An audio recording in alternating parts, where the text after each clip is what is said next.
ఇదిగో ఇదిగో ఇట్లా ఇట్లా జరిగింది, మీ చెల్లికి నాకు ఇట్లా షరత్ జరిగింది, దాని గురించి నాకు బాగా తలపోటు వస్తుంది, నేను లేగలేను, మీ చెల్లెలు రక్తం తీసుకొచ్చి నా నగతను పడితేనే కానీ నేను లేగలేను అంది.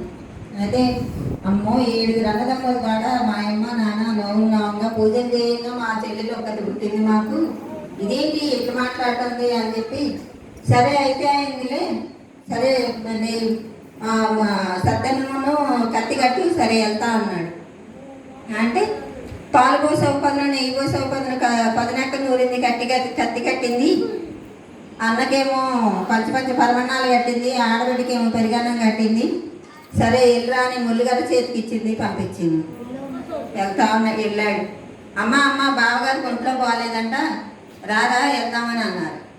ఇదేంటబ్బా బావగారికి ఒంట్లో బాగాలేకపోవటం, అమ్మ నాన్న వచ్చిందాక నేను ఉందామని వచ్చాను, సరే వెళ్ళక తప్పదు కదా అని చెప్పి ఏం చేసింది, ఆ మొటాన్ని సర్దుకుంది. అన్నయ్య అన్నం లేదుగా అంటే నేను తీసుకొస్తున్నారా అమ్మ అన్నాడు. సరే అనుకుంది, అన్నయ్యని కలబడి వెళ్తా ఉంది. గెల్లంగా అద్దాన్ని పడిలో అడ్డాన్ని పెట్టి తీసుకెళ్తున్నాడు.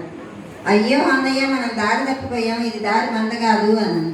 లేదమ్మా ఈ దారి మందే, వాళ్ళకి ఇవన్నీ పెరిగిపోయినాయిలే రారా అన్నాడు. నడవంగా కాళ్ళు మెత్తలు పడిపోయినాయి అన్నయ్య, నేను నడవలేకపోతున్నా అంది.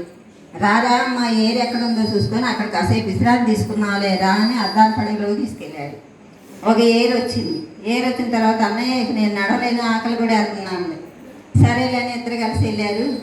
అక్కడ పెట్టారు, కాళ్ళు చేతులు కడుక్కున్నారు, బొడ్డుకు వచ్చారు, చెరువు చలం తీశారు. అన్న తీసిన చలంలోకి రక్తం ఊరింది, ఎర్రటి నీళ్లు రక్తం వలె ఊరే.